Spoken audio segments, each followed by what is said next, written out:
We love our summers. In fact, our summers remind me, particularly on a day like today, of an old Danish folk tale. A folk tale about two women. First of all, let me introduce to you Hanne. Hanne was called by the local people of the village Hanne Open Palm, because she was the most generous of women you could ever hope to meet. She would do anything for anyone if she could. But now, can I introduce to you Mette? Mette was called by all the local people Mette Tight Fist, because she was the most miserly, stingy, self-centered woman that you could ever have the misfortune to come across. Both Mette and Hanne were widows. And on one particular dark and terribly stormy, cold night, there was a beggar man making his way through the darkness. And he was soaked through, he was cold, he was tired. And in the darkness, there, a mansion house with many lights in the windows, many outbuildings, a stable. Oh, a stable, he thought, what I would give to spend a night in a stable. So he could have just snuck in and slept and crept away in the early light of the morning, but he may have been a beggar man, but he was a gentleman as well. So he went up to that mansion house and he knocked on the door, and who should open that door but Mette Tight Fist. "What do you want?" "I'm sorry to trouble you," he said. "It is such a terrible evening. I was wondering, could I spend the night in your stable?" "No," she said. "Go away. If you want help, go over there." And she pointed to a very tiny window, glowing in the night with just a single candle. The ramshackled cottage of Hanne Open Palm. So the beggar man went on his way, approached Hanne's little cottage, and he knocked on the door. And Hanne, she opened the door wide and she said, "Oh, look at you! Come in, she said. Right, get those clothes off, you're soaked through. I'll get you a blanket, sit by the fire. Do you want some food? I'll do you some warm ale," she said. The beggar man didn't have to say a word. Hanne took care of his every need. And when he had had something to eat and something to drink, she said, "Right, you are not going out in this. You shall spend the night here. You can sleep in my bed and my daughter and I shall sleep by the fire." "No," he said. "I will be quite happy by your fire." "Enough," she said. "I will not hear another word."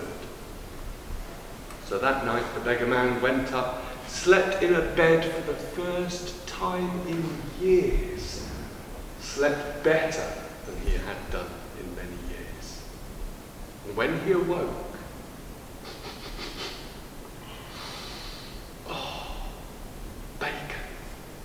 Hanne was already busy cooking him a slap-up breakfast. He came down, she had washed and dried his clothes, he got dressed. "Come on in, come on in." "Don't need to stand on ceremony. Come, take a seat." So a slap-up breakfast, he sat down eating this wonderful, wonderful breakfast. And when he had finished, well, he stood up and he turned to Hanne and he said, "I'm sorry," he said. "I wish I had money to pay you for your kindness, but I have nothing. But what I will tell you is this. May the first thing you do today be the most successful thing you have ever done, and may it continue to be the most successful thing you've ever done for the entire day." And with that, he went on his way. A strange thing to say, thought Hanne. May the first thing I do today be the most... Oh, I haven't got time for this, she thought. I need to make my daughter a new pinafore. But Hanne didn't know if she had enough material to make it. So she went to her material box, lifted the lid, grabbed hold of a corner of linen, took her measuring stick, and she began to measure it.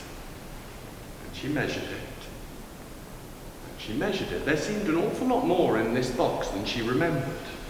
And still the linen came out, and she thought, well, this is enough. But then when she tried to stop, she couldn't. She continued measuring and measuring. More and more linen came out of that box, forming a great big towering pile that then began to pour out of the windows, out of the doors, and still she kept measuring. It started to pile up so high it made its way up the stairs and began to work its way through the bedrooms. Once it had filled up the bedrooms, it started to pour out of the bedrooms upstairs, and still she was measuring, yard after yard of top quality linen. And only when the setting sun finally disappeared could Hanne stop. She collapsed into a heap on this mountain of linen. She spent the night cutting it up into bales and packaging it up. She had loads. Most of it she ended up selling in the market, and she made herself a pretty penny. Enough money for her to be able to do up her cottage, sort out a few of the leaks in the roof. Now, as I am sure every single one of you knows, when you live in a small community, word begins to spread fairly quickly. And the whole town was talking about Hanne's sudden run of good fortune. And Mette Tightfist began to listen to these rumours, the gossip. And she began to put two and two together. Beggar man, was it? Right. She turned to her servants. You lot, get out there. Go and find that beggar man who came calling on my door not that long ago, and do not come back until you find him. So her servants went out, they searched the countryside, and eventually they found the beggar man and brought him back to Mette Tightfist's mansion. And as they brought him inside, Mette tried to put on her best smile. Hi, she said. I must apologize. The last time you came calling, well, I was not in the best of moods. My servants were causing me all kinds of trouble, and so I wanted them to come and find you so that you could spend a night or two here, she said.